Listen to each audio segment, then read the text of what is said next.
Ladies and gentlemen, thank you for holding. We now have your speakers in conference. Please be aware that each of your lines is in a listen-only mode. You may submit your questions or comments by using the chat window located at the bottom right of your of the slideshow presentation. Underneath the slideshow presentation, you'll also see a window labeled Files where you may download PDF copies of today's presentation. Please also note that during today's webinar, we'll be introducing two polls.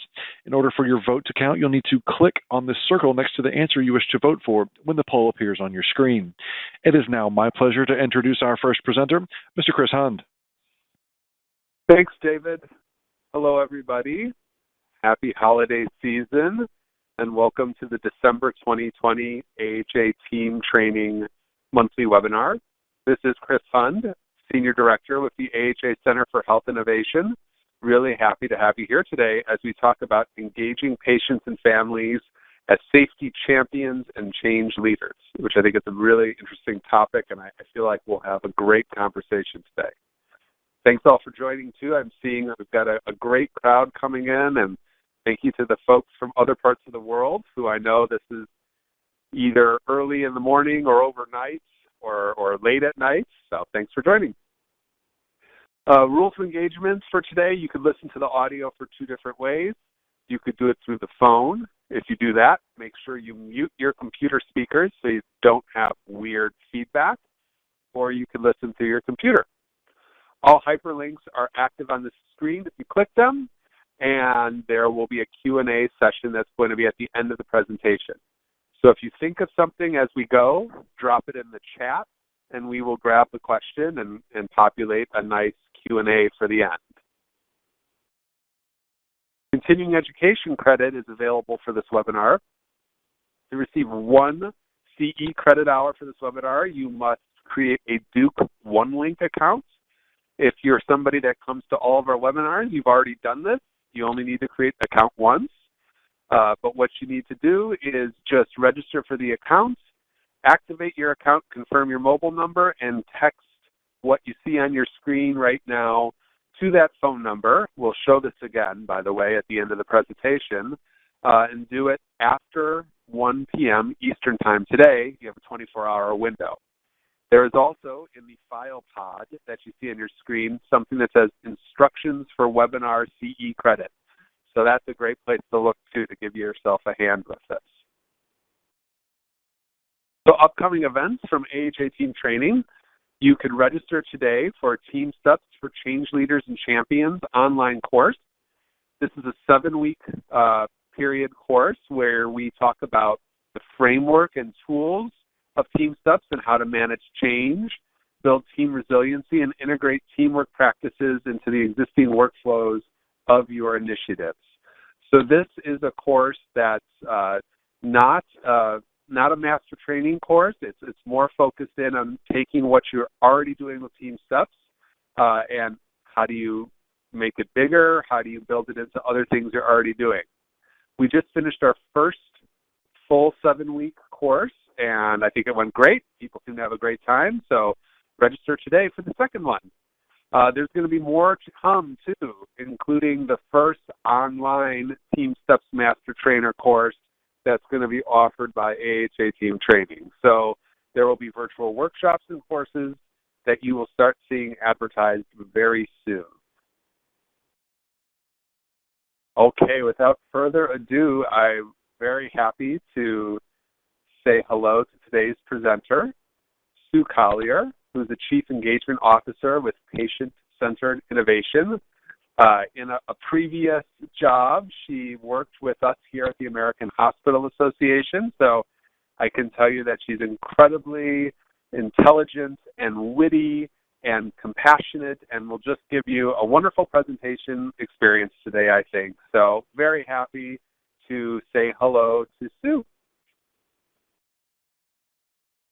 Thank you, Chris, and thank you so much for that lovely introduction. I'm feeling a little pressure to be witty, so I will try to incorporate as much excitement in today's session, especially because it's such an honor to be with this diverse group of leaders from across the world. And I'm thrilled to have the chance to talk with you today about improving safety culture in all healthcare settings by engaging patients and families as safety champions and change leaders. So this session is designed to help established team leaders from the bedside to the boardroom and across the whole care continuum discover ways to use evidence-based teamwork tools to engage patients and families as safety champions. So as your presenter today, I will provide you with some very practical examples of how you and your organization can really elevate patient and family engagement practices in daily operations. We'll use these objectives to guide our discussion today, and again, please feel free to use the chat box and let us hear from you as you're hearing the content. Any questions or comments or additional ideas that you'd like to share with your colleagues on the call today.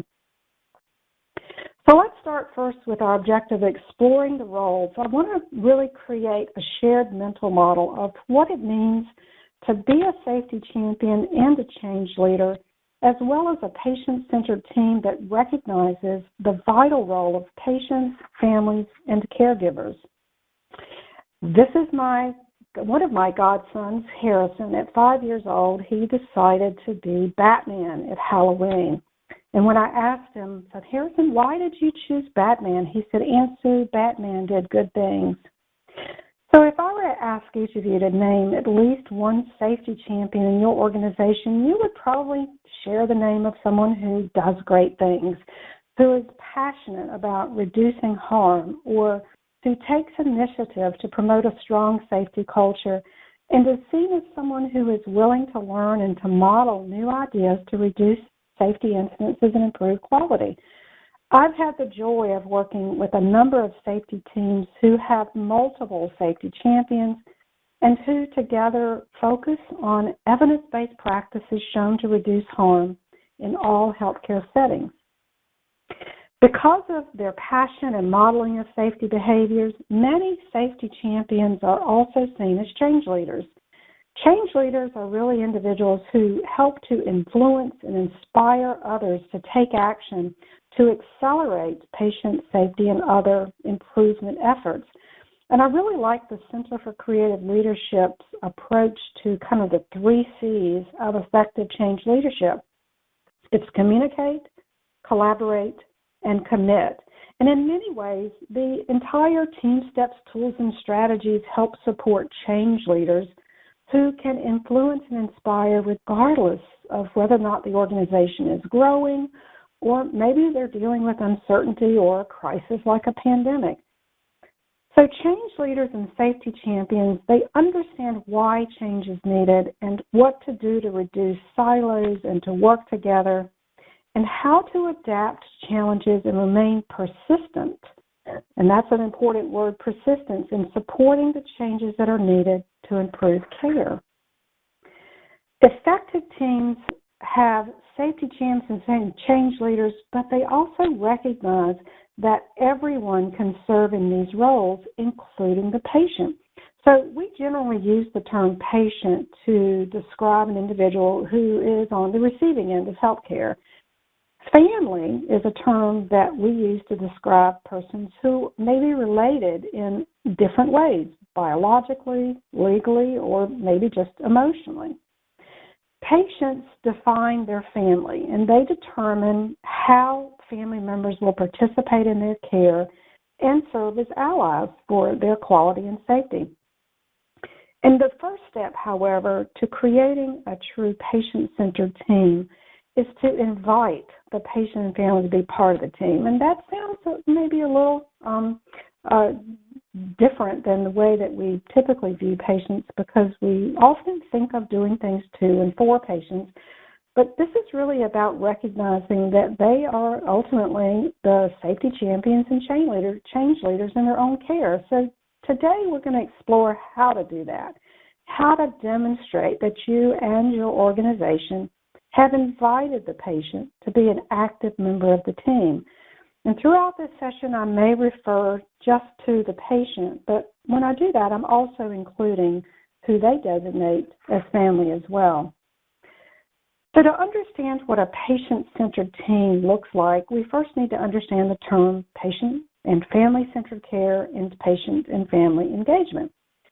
Patient and family engagement is really a process. It's a set of behaviors that supports patient and family-centered care. And the definitions on this slide really demonstrate that patient and family-centered care has a very clear emphasis on partnerships among practitioners, patients, and families. So whether you're talking about a unit or a department or a hospital or a community-based service, a patient and family-centered care area clearly has invited the patient to be a part of the team. So the goals of patient and family engagement is really about improving the quality and safety of healthcare in any setting. And it's based on the recognition that patients and families are allies in their own care, and that they are allies in whether it's direct care or safety initiatives at a hospital level or teamwork efforts in an organization. And this can happen across all ages of patients, at all levels of care, and in all healthcare settings.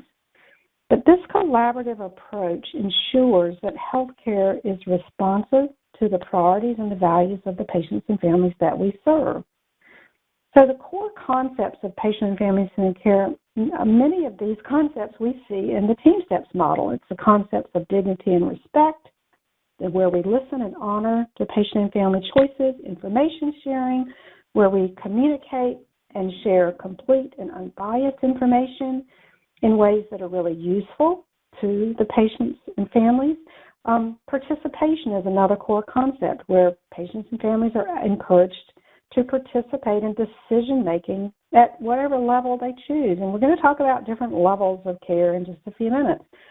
And then last but not least, collaboration. This is where everyone in policy, programs, research, delivery of care, they're actually working to co-design and co-lead how we improve the way that care is delivered. So let's look at the Team Steps framework. I love this framework because many of you know this well and know that it was designed to optimize patient outcomes by using evidence-based tools to improve communication and teamwork among the team.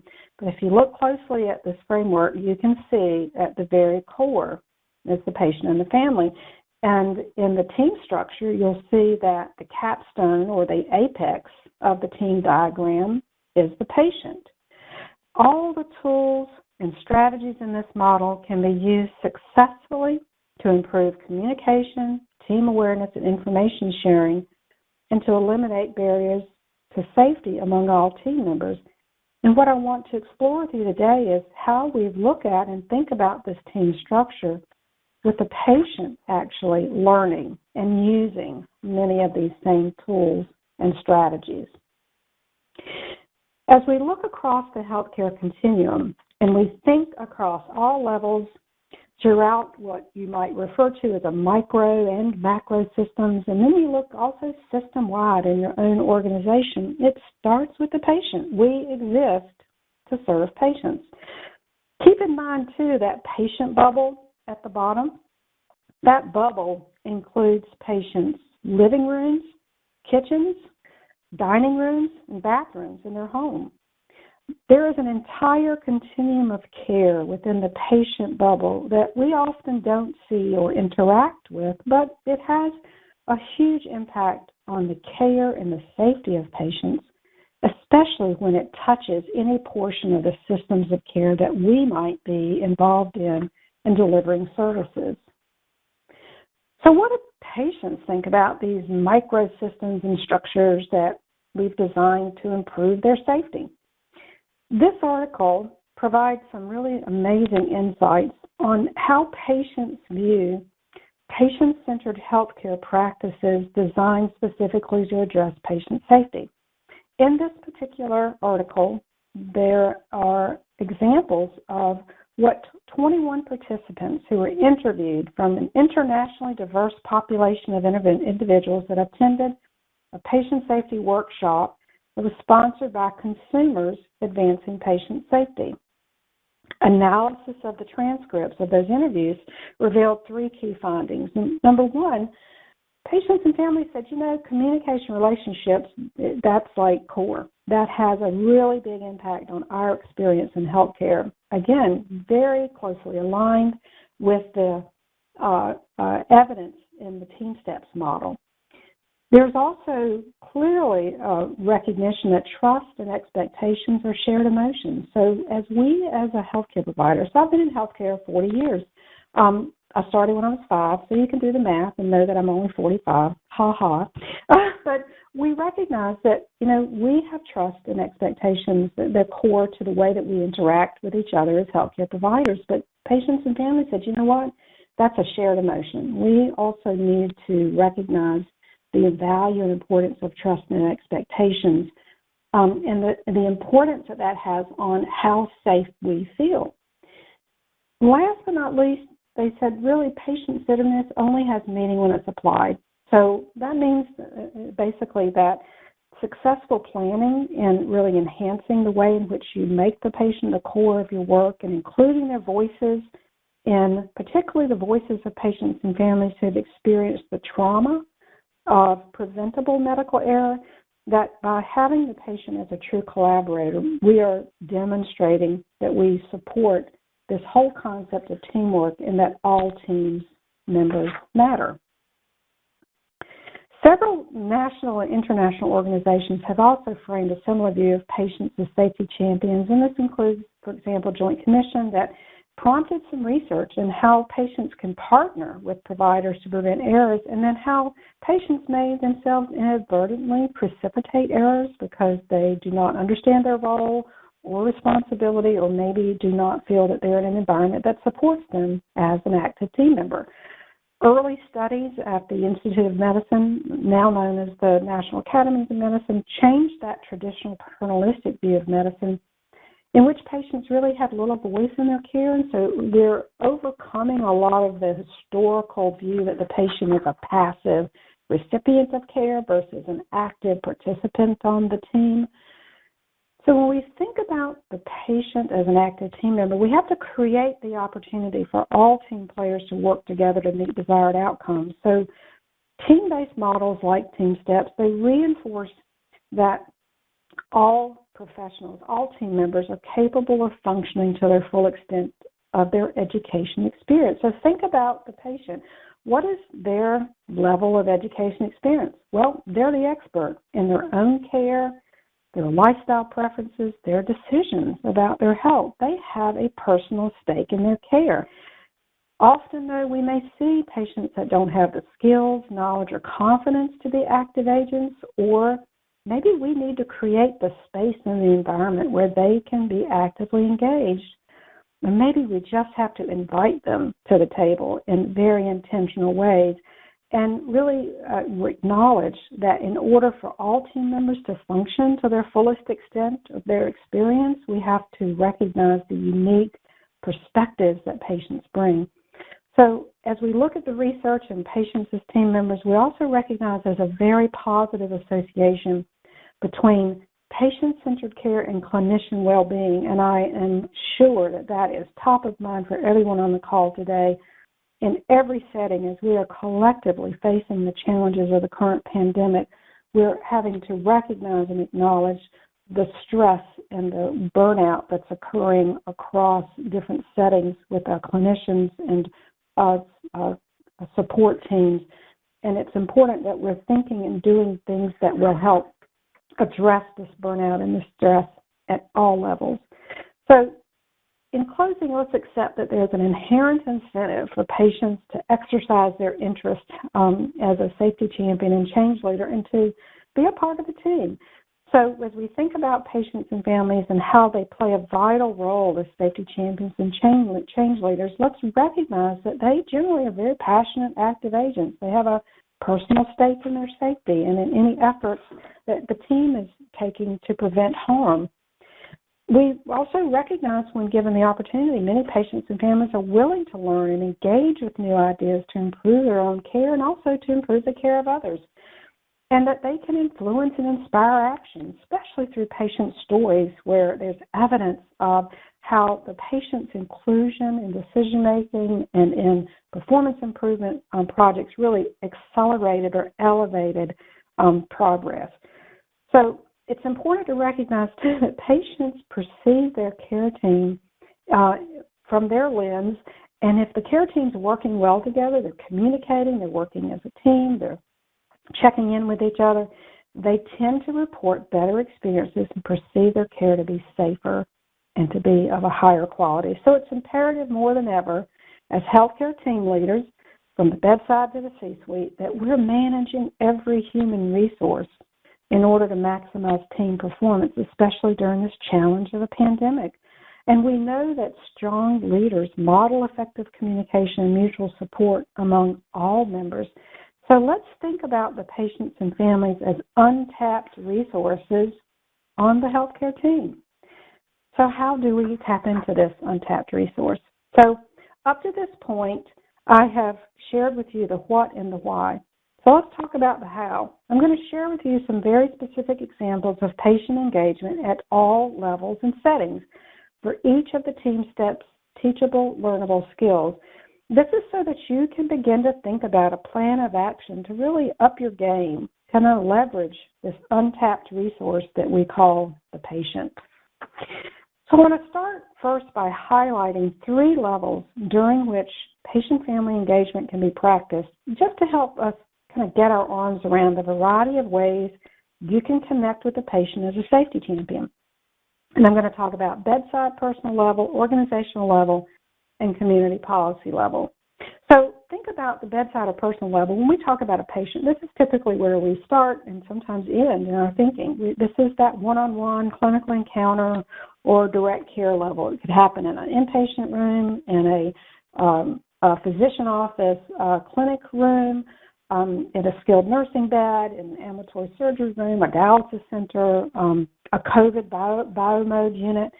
This is where what I call the sharp end of healthcare, that one-on-one care and encounter.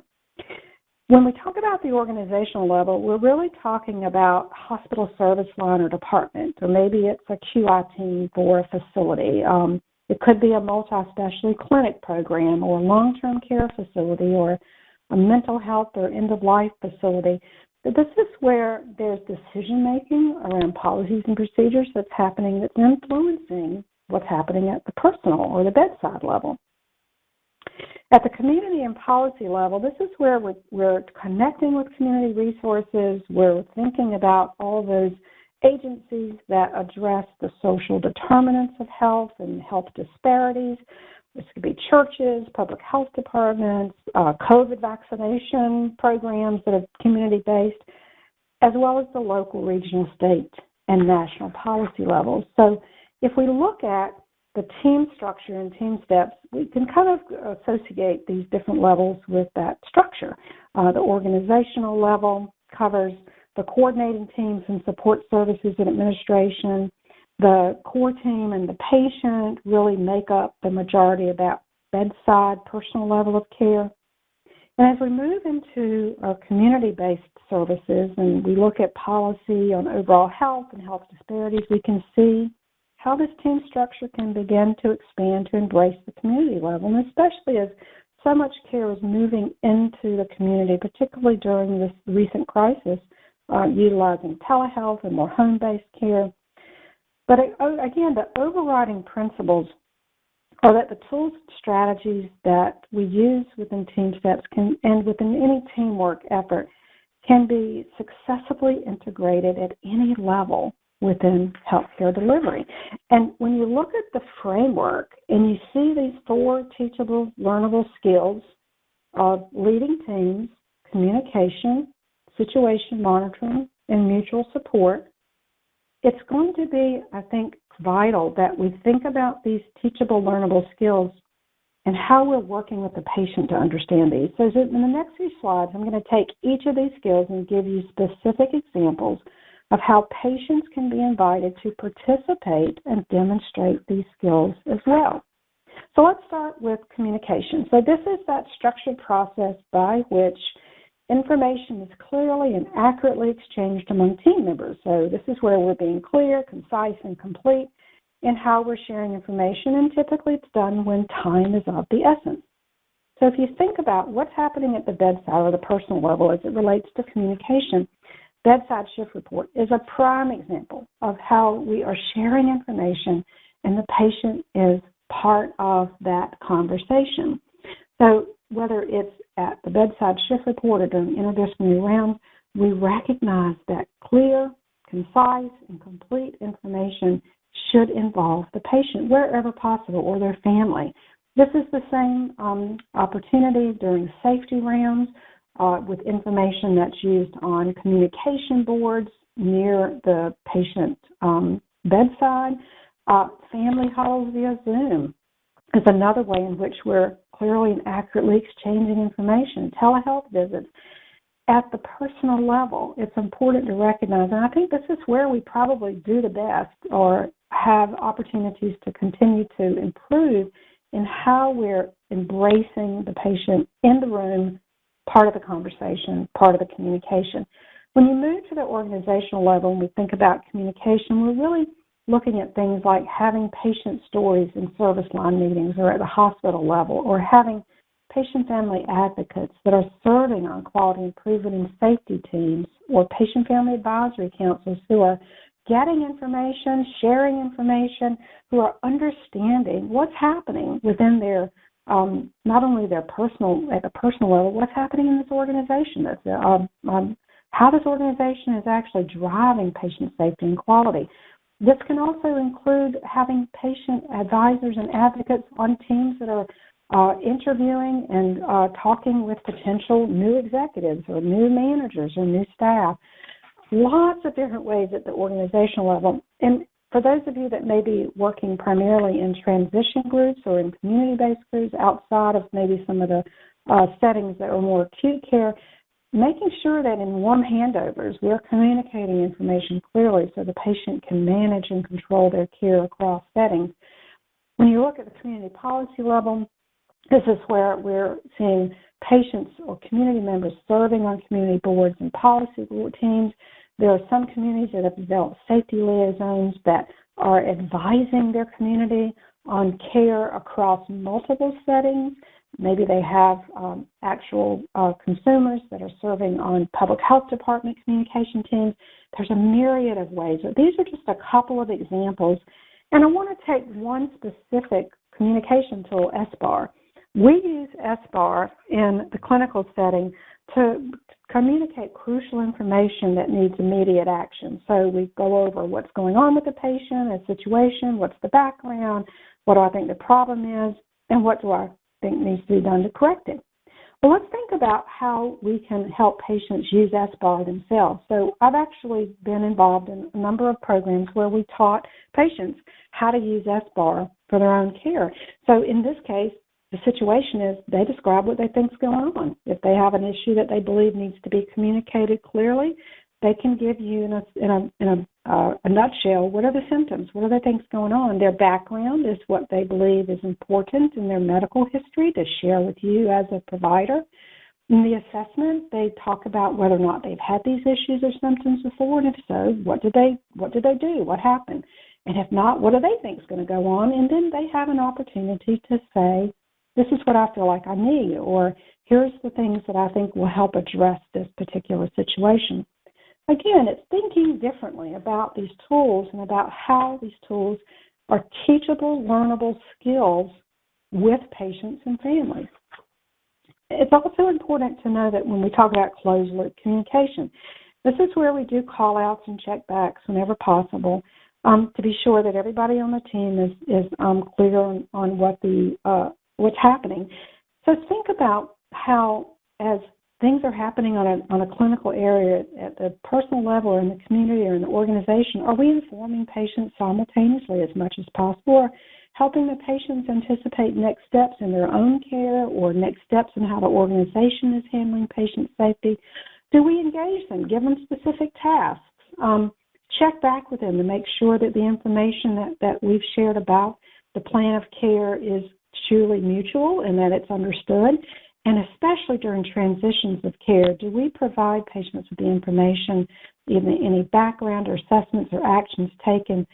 It's important to just, again, reframe how we're looking at these teachable, learnable skills and thinking specifically of how do we engage the patients in communication.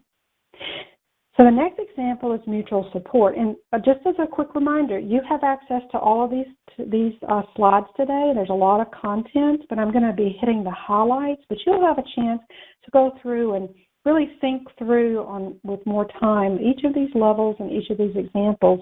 But with mutual support, this is where we're talking about task assistance. So this is where team members are protecting each other from overload situations. We're making offers of assistance or requests for assistance. And we're really fostering a climate where it's expected that assistance is sought and offered. So when you think about this, when the patient's role as a safety champion during bedside shift report, we want to say to the patient, you are vital. We are here to do this, this, and this, and we need your help with this. So we're actively engaging the patient in mutual support for the plan of care. Same thing during interdisciplinary rounds. Maybe patients have a specific safety issue and they're asking their team, would you please pay attention? This is an allergy that I have. I want to be sure everyone on the team understands that this has this effect on me, and I want everyone to be paying attention to that. Or at the organizational level, doing safety rounds with patient advisors and having advisors on safety teams and pandemic planning groups so that there's this recognition that there is an opportunity for task assistance from all team members. At the community level, this is where we may have patient representatives or community members serving on pandemic teams or illustrating what task assistance looks like during and issues that are affecting the community as a whole, or maybe having, again, that community safety liaison role that is modeling timely, respectful, specific, and considerate feedback in order to address performance goals. One of my favorite Team Steps tools is CUSS. I love to CUSS. So we know that this is an example of a mutual support tool, and this is where, as a clinician, I would advocate for the patient. Let's say I recognize that maybe a decision maker was not considering a safety issue. I would assert a corrective answer. I might say I'm concerned. I would offer a solution. If the concern or solution was ignored and I felt that this was creating a challenge, I would state what I was uncomfortable about, and then I would say, okay, I'm sorry, this is a safety issue. I think we need to stop the line. So think about how the patient can CUSS. So we have had programs where we've taught patients how to CUSS and how to use, I hate to say this, our language, and to make the our language truly our language. So a patient can be told that when you have a concern, you can say, I am concerned, and it will cue us to pay attention even more, to sense that you're recognizing or discovering a potential safety breach. And if you don't feel that your comments are being heard, then you can say, I'm uncomfortable. Here's why I'm uncomfortable. And then if you feel like that still is not being recognized, I like the use of the word scared instead of safety, because this is where we stop, we pause, and we say, let's stop the line. The patient has concerns. We need to address those. Again, another very specific example of how to take a Team Steps tool and show how it can be a teachable, learnable skill with patients. Leading teams. This involves organizing the team, assigning tasks, facilitating information sharing. So this is how we model teamwork. And if I want you to think about the patient as a co-leader of the team. So at the personal level, I've experienced situations where patients, particularly patients who may have frequent admissions or patients who may be seen frequently in a clinic, where they initiate their kind of bedside shift report and they acknowledge that they have information that they believe is critical for the team to know. They might lead goal setting and task assignments, particularly patients, again, who may have chronic conditions or may have complex situation, and they want the team to know that they are aware of and understand their role in co-leading their team. At the organization level, we may include patient advisors in briefs, huddles, and debriefs on safety issues. They may also co-lead patient safety teams or patient advisory councils at the community level. They can serve on community teams. They can have shared decision-making on community resource allocation. There's so many different ways that we can change the view of the patient as not a passive recipient, but as a co-leader. So when we look at something like brief, huddle, and debrief, this is kind of second nature to many of you on the call today who work in clinical settings across the continuum. And we use a brief to really kind of set the stage, to be clear on who's on the team and make sure everyone understands the goals and the needs. Think about how we can also teach the patient to use brief, huddle, and debrief. So they could brief their family and friends after rounds using social media, Zoom, or email. They can huddle with families and friends after they may have had a change in medical status or a discharge plan. And then they can debrief if there was a communication breakdown or misunderstanding, especially if the patient family is not getting the desired results. So we think about brief, huddle, debrief almost as our tools, but think about how it can be a tool that the patient can use to really organize their team, the individuals that are supporting them, or a family member can do that on behalf of a patient that may not be in a position to do that themselves. When we step into what I like to call the gray area of the patient's continuum, or those transition points, it's the patient that's often the team leader. So if you think about it, when they move across settings, they have to really kind of manage their goals, their plan of care, the roles of everyone on the team, because we don't frequently in healthcare have people in the gray area. And any of you on the call today that's cared for a patient that's moving across numerous sites, they understand that all too often there's not an assigned team leader. So these are some tools on this slide that have been developed specifically to help the patient and the family lead their care across various settings. The Guide for Safe Transitions to New Appointments was funded by the Agency for Research and Health Quality, and it was specifically designed to help patients manage care as they transition across ambulatory settings of care. So if I went from a primary care physician visit to a specialty physician visit, or maybe to a dialysis center, I could take this toolkit, I could fill in the questions and have information so that everyone taking care of me across my journey knew what my goals were, what the plan of care was, who my care partners were. It's a wonderful resource in acknowledging that the patient can be the leader, the co-leader of their team. The last teachable learnable skill, situation monitoring. This is really a little sensitive area for many teams because it takes a very strong culture to cross-monitor, to monitor not only the actions of other team members, but to ensure that mistakes or oversights are caught and acknowledged. And it's definitely sensitive sometimes for the patient to feel comfortable to be someone who's cross-monitoring the team. I think that it's important to recognize at the personal level this becomes very critical. So during things like interdisciplinary rounds or bedside shift report, we need to ask the question, is there anything that's giving you a concern? Or have you noticed any oversights, any mistakes you want to point out? We want to learn. We're here to take care of you and with you, and to make sure that we're understanding if you see a situation you don't feel comfortable with. At the organizational level, many times patient advisors can make us aware of issues that we may not be aware of at various levels of care, and they can share their view of what the current mental model is of the way that care is being delivered. This can happen as well at the community level, where they serve as kind of safety eyes and acknowledging maybe even community safety checklists that are co-designed with community members to recognize where there are opportunities for improvement.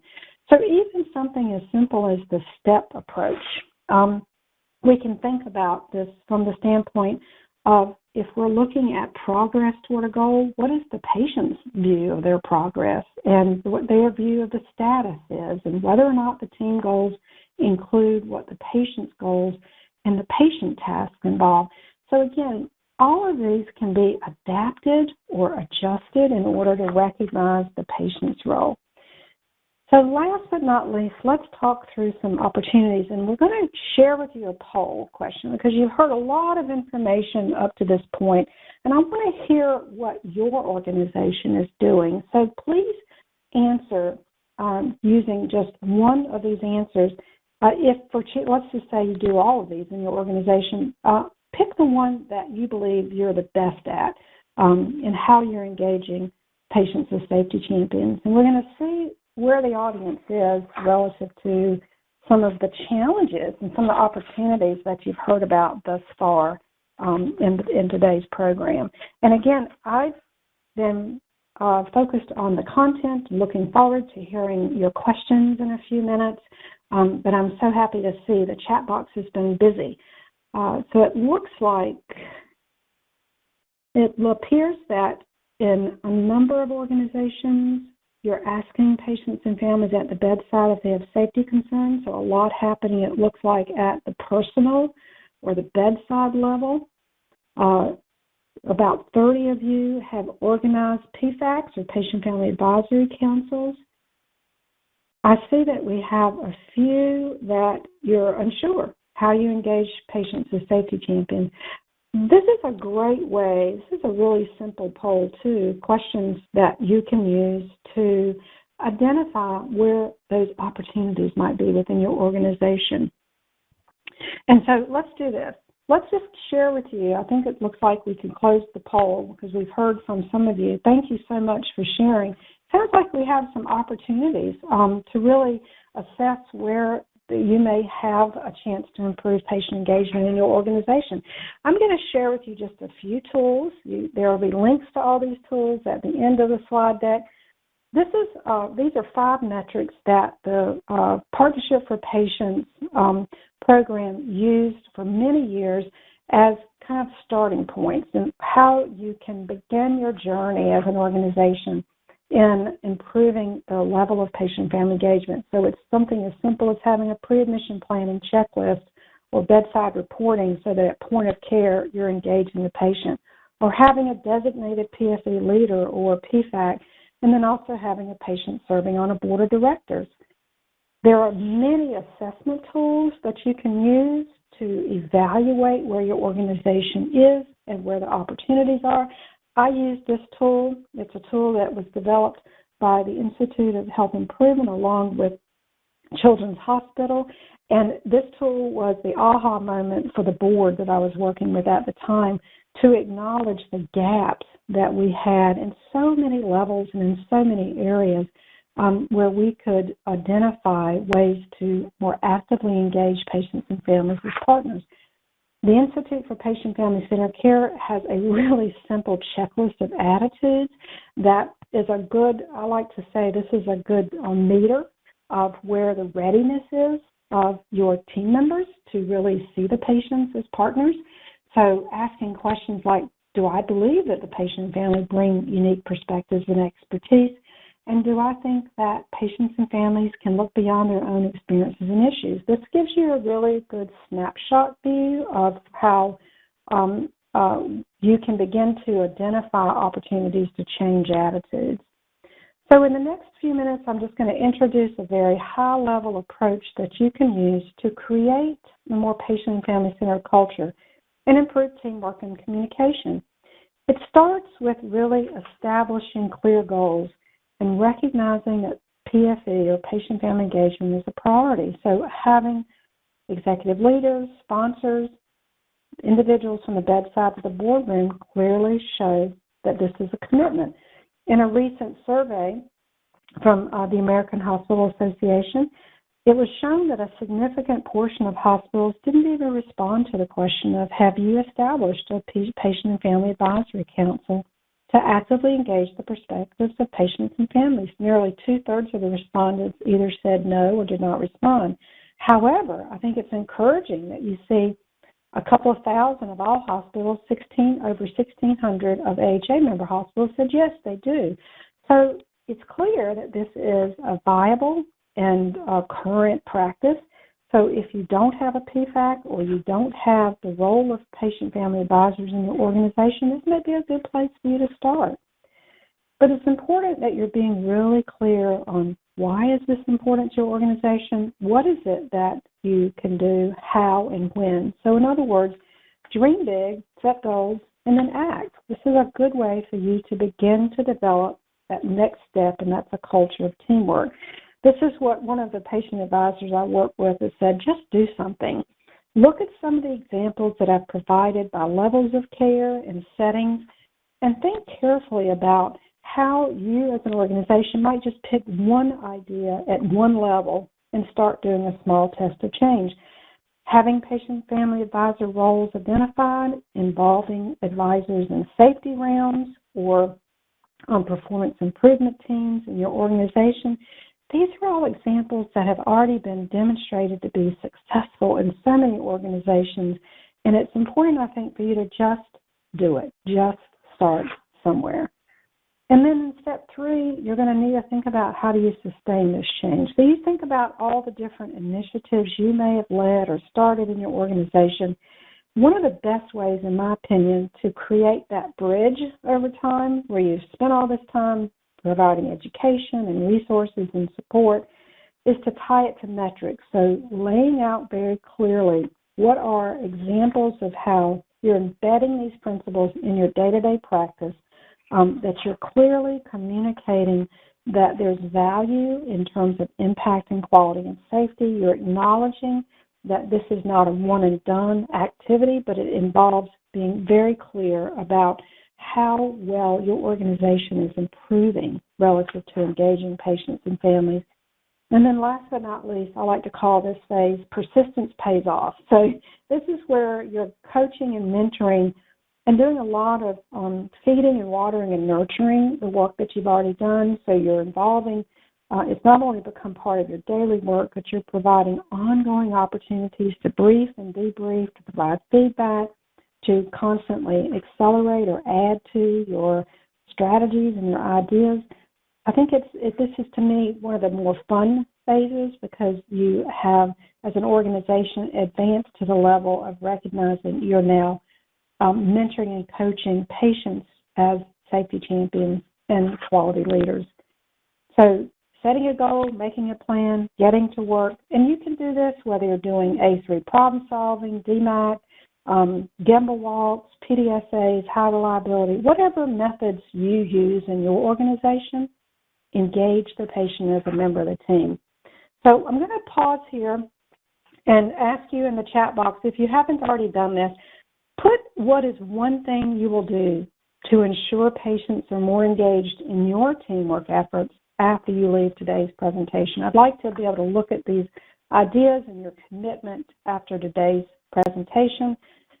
Engaging patients involves sprints and marathons. It's not just one or the other. It's small tests of change. It's the long journey of reaching points of constant improvement and enhancement, and being comfortable and understanding that it's a balance across all levels and across all settings.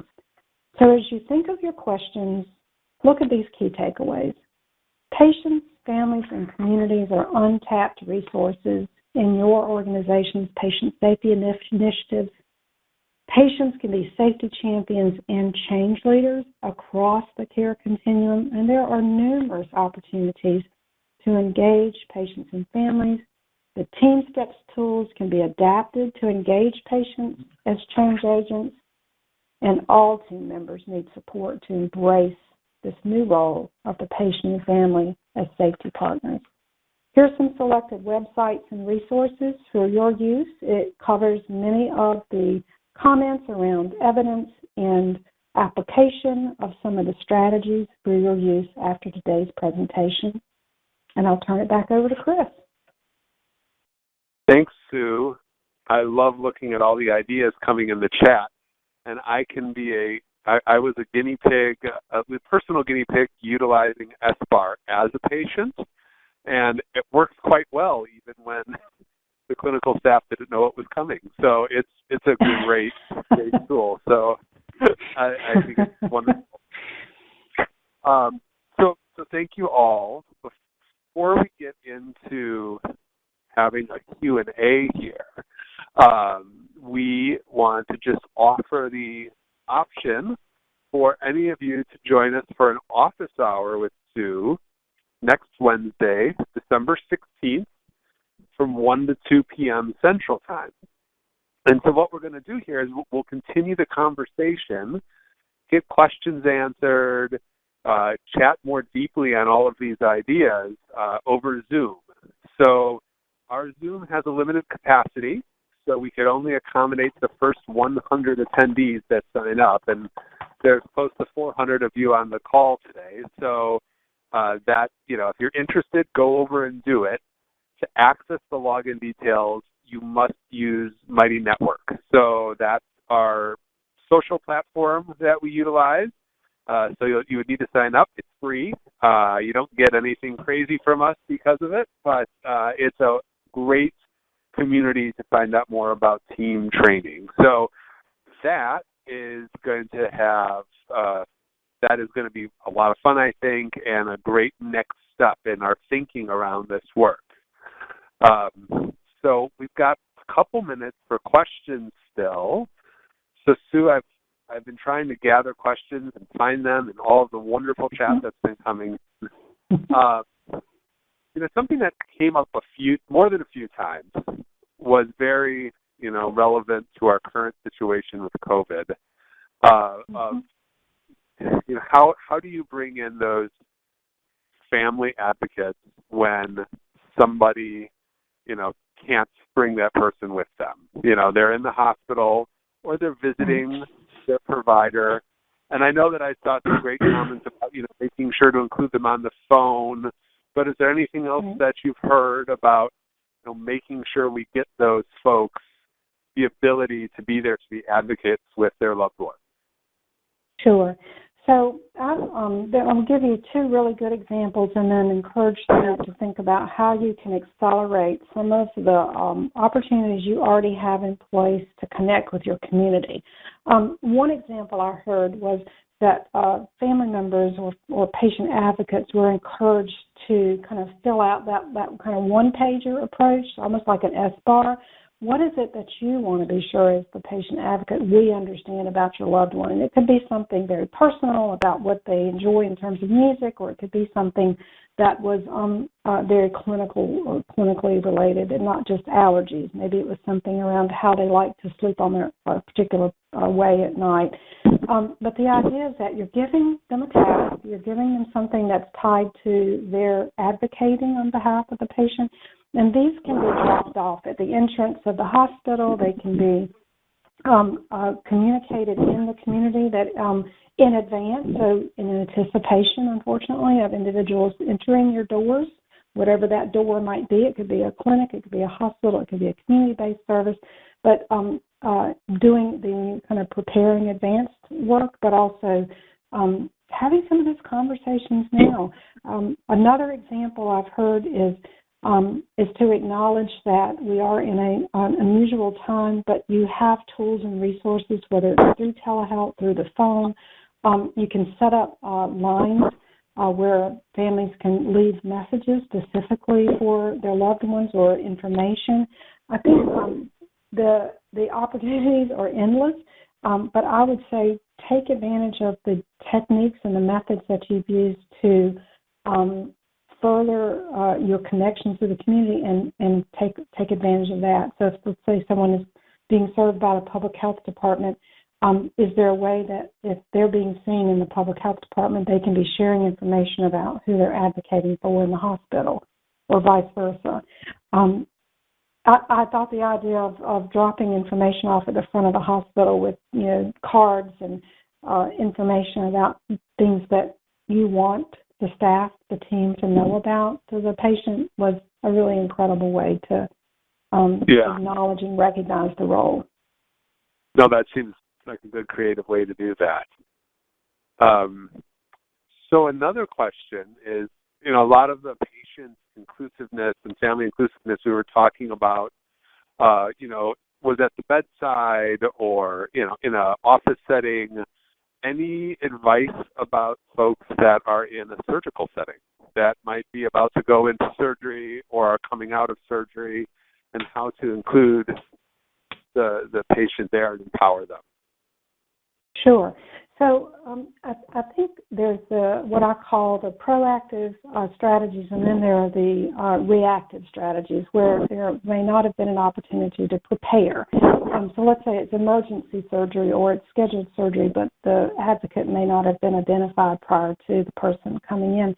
This is where you can have individuals who are doing the admissions approach to have the advocate on the phone if they're not physically able to be present, or if they're in the waiting area, there's someone that's designated to go out and to have that specific conversation. I really like the more proactive approaches that I've seen organizations do where they hold community forums, they can do it virtually now, where they're saying, if you ever come to our facility or you're scheduled tonight, here's the things we're going to ask, and we want you to all go ahead and have these forms just in case. If you're anticipating, here's some things that we want you to be thinking about and how to make sure we are aware of what your loved one wants us to know about you and about your advocating on their behalf. So I think you can separate those strategies into what I call proactive and reactive and think about them as a dual approach. Nice. Okay. There's some chat that's popping in right now back to SBAR about the A and about having, the patient involved with with their own assessment, and if it's something that could be altered, something like ask or something else. I'll tell you again, just from my personal experience, when I utilize this, at the assessment part, it actually it wasn't difficult for me because I had, a knowledge of my own medical history and what it was that, it was just my opinion, but, I'm obviously the best person that knows myself, right? So, but what are your thoughts on that?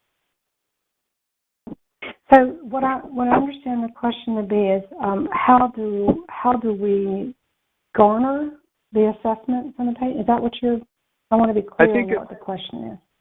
I'm trying to follow the questions in the chat, and if somebody wants to clarify in the chat, but I think it's, is the assessment, is that something that will be hard for patients and family members to do, or should we change it to ask or something else? I understand.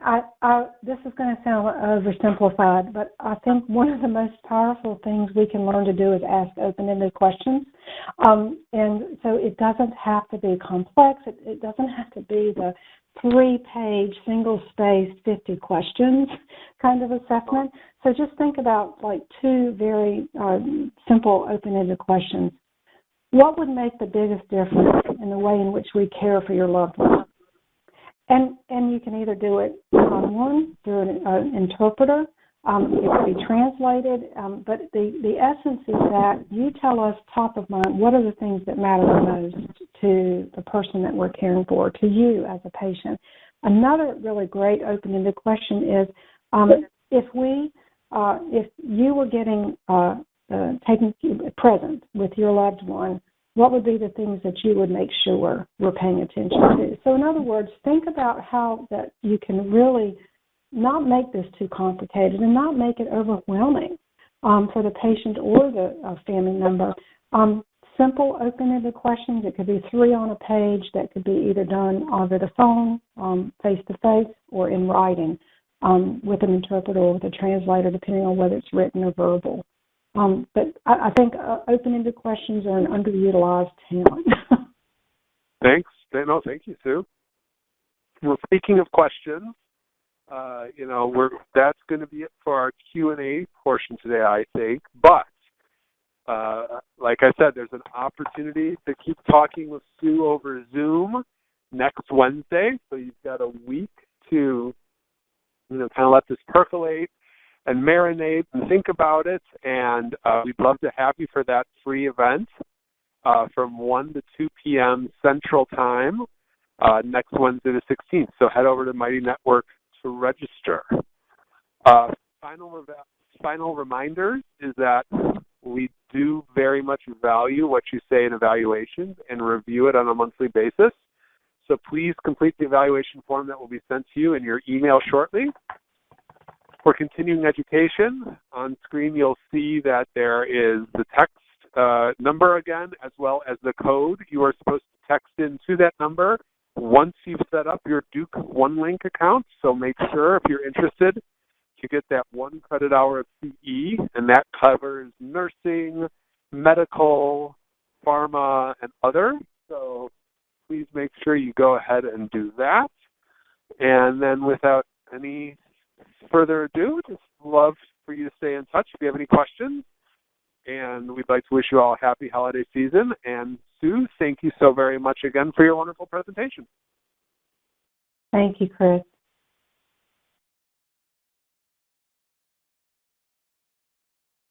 Thank you, ladies and gentlemen. That concludes today's presentation. You may disconnect your phone lines, log off your webinars, and thank you for joining us this afternoon.